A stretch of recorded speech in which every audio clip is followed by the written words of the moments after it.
से पेश करने के लिए आप लोग के बीच में उपस्थित हुआ हूँ, क्योंकि आज हमारे देश में जो इतिहास से देखते हैं और जो इतिहास हम पढ़ते हैं, सुनते हैं, समझते हैं, इसमें कहीं ना कहीं घोटाला किया गया है।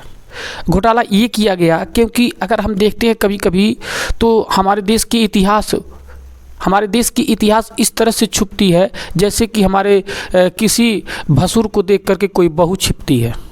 क्योंकि आज के हमारे जो लेखक थे, जो हमारे सामने जो प्रस्तुत किए, जिसको हमको पढ़ने के बाद मजबूरी होती है कि वही को पढ़ना पड़ेगा, क्योंकि जो हमारे देश में अलगाववादी विचारधाराएं थी उसको अगर हम नज़र में रखते हैं ना तो देखते क्या है कि वो लोग खाली अपना खाली हम आगे हैं, तुम नहीं रहोगे, ये हमारे देश में मानसिकता की पूर्ण रूप से लड़ाई होती जा रही है। और आज हमारा देश आज़ाद हो गया। आज़ाद होने के बावजूद भी हम इस मतभेद में जिंदा रहते हैं, जीवित रहते हैं कि सही बताने में भी लोगों को टेंशन हो जाती है, कैसे कहा जाए, क्योंकि इतने लोग यहाँ पर दुराचारी विचारधारा के लोग हैं कि अगर उनको सही बताने लगे तो वो लोग भी दूसरे उल्टा ऊपर उड़ा देते कि आप हमारी भावनाओं को ठेस पहुँचा रहे हो, हमारी गलत बात बता रहे हो, ये चीज़ को।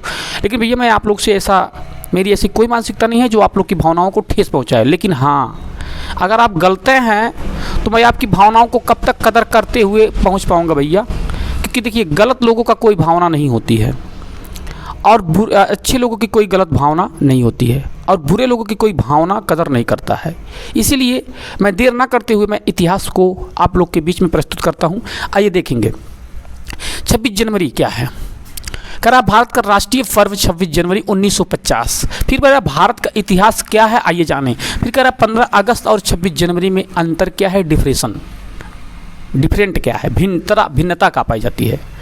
कुछ चीज़ें हैं जो हमारे देश में हमको जो दिखाया जाता है वो होता नहीं है, जो होता है वो दिखाया नहीं जाता है।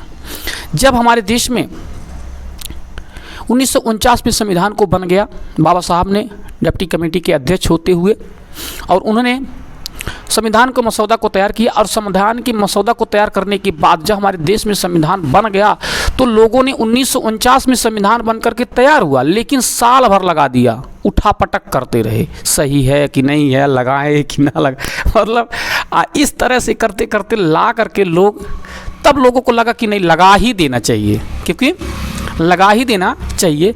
तो लास्ट में लगा कि अब लागू किया जाए, तो लोगों ने कहा नहीं अब ऐसा नहीं होगा, तो 26 जनवरी को लगाया गया। मतलब 26 जनवरी 1950 को लगाया गया। इसलिए लगाया गया क्योंकि हमारे देश की कुछ ऐसे पर्व होते हैं जिसको जो हमारे बौद्ध काल की बात मैं कह दूं कि बौद्ध काल के लोग जो कोई काम करना चाहते थे वो अपनी एक तिथि देखते थे, हम अपने तिथि के हिसाब से, वो लोग अपने तिथि के हिसाब से करते थे, तो अपने तिथि के हिसाब से 26 जनवरी उन लोगों को लिए अच्छा लगा तो 26 जनवरी लग गया, तो बना दिया गया। अच्छा चलिए हम बात करेंगे। अच्छा 26 जनवरी 90% हमारे भारतवासियों को ये पढ़ाया गया कि गांधी जी के डंडे से और भगत सिंह के फांसी से हमारे भारत की आज़ादी मिल गई। हाँ, कुछ योगदान रहा, मैं ये नहीं नकार सकता कि नहीं था, लेकिन कुछ चीज़ें ऐसी थी जिसको कलम के द्वारा आज़ादी मिली। आइए हम बात करते हैं डिटेल्स इस चर्चा पर। 15 अगस्त पहले समझिएगा, उसके बाद 26 जनवरी समझाएंगे। 15 अगस्त क्या था? 15 अगस्त 1947 के पहले जब हमारे देश में अंग्रेज आया तो सबसे पहले उन्होंने क्या किया, पहले इसको जानें। हमारे देश में 3 तरह की प्रक्रिया चलती थी, सामंतवाद था, पूंजीवाद थी और जातिवाद था। 3 चीज़ें हमेशा चल रही थी। सामंतवाद, पूंजीवाद दोनों एक ही होते हैं, लेकिन अलग अलग कैटेगरी में। मैं इसलिए बता रहा हूँ कि अभी डिफरेंशिएशन कर दूंगा, अलग कर दूंगा इसको। पूंजीवाद क्या था, सामंतवाद क्या था, ठीक है ना, और क्या था, जातिवाद। ये तीनों चरम सीमा पर था और चरम सीमा पे होने के नाते इस चीज़ को जब अंग्रेज ने देखा तो बड़ा दंग रह गया कि ऐसे यार भारत में ऐसा होता है, तो भारत में ऐसा होता है, हाँ होता था, लोग करते भी थे, लोगों को डर भी लगता था। तो जब हमारे देश में अंग्रेज आया तो सबसे पहले नज़र डाला, देश को देखा कि अच्छा बड़ी मछली कौन है। तो सबसे पहले हमारे देश में जो मैंने बोला जातिवाद था, तो जातिवाद जो गरीब लोग के तबके के थे, वो कोई जाति उसमें नहीं था भाई, ध्यान रखिएगा, गरीब का कोई जाति नहीं होता, कोई धर्म नहीं होता है, गरीब ओनली फॉर गरीब होता है। गरीब जब देखे गरीबों को तो गरीब के भाई अगर गुलाम बनाया जाए तो क्या मिलेगा, तो अंग्रेजों ने साफ इनकार कर दिया, गुलाम गरीबों को ना ही बनाया। और ये गरीबों को गुलाम हमारे देश के पूंजीवाद, सामंतवाद, जातिवाद के लोगों ने बनाया और उनके यहाँ ये लोग मजदूरी करते थे, गुलामी करते थे। खेती बाड़ी करते थे, जिसके बदले में फटा पुराना कपड़ा देते थे और पैसा, काम करने के बाद पैसा नहीं देते थे, ओनली पर दाल भात सब्जियां खिलाते थे, वो भी सूखी रोटियां कभी कभी देते थे। ये हमारे देश की पहले दुर्दशा थी जब भारत में अंग्रेज नहीं था तो। और उनको पीटा जाता था दुश्मनों की तरह। अगर किसी भी तरह से कोई बदतमीजी कर देता था, या कोई, हमारे दादा परदादा भी बताते थे जब हम लोग जो होते थे कि जो इतना लोग हमारे देश में सामंतवाद था कि वो लोग जब नई नई दुल्हनों को ज़बरदस्ती पकड़ के खेत में ले जाते थे। हमारे पिताजी बताते थे, हमारे पिताजी हम लोग को बताते थे, हम लोग इतिहास बड़ा जानते क्योंकि हमारे पिताजी बड़ी कहानियाँ बताते थे हम लोग को। तो बताते थे कि हमारे गांव में जिम्मेदार लोग रहते थे, तो जिम्मेदार लोग क्या करते थे, जब उनकी खेती बाड़ी होती थी तो सभी लोगों को, छोटे बिरादरियों को पकड़ पकड़ के ज़बरदस्ती खेत करवाते थे। तो हमारे पिताजी कहते थे कि जो हमको भी आए पकड़ने के लिए, तो हम तो पहले दबंग थे, हमारे पिताजी पहले दबंग थे किसी सामंतवाद से डरे नहीं है, और हम भी नहीं डरते हैं। ये तो पक्का ऐलान करते हैं कि डरने की ज़रूरत नहीं, इस धरती पे लड़ने की ज़रूरत है।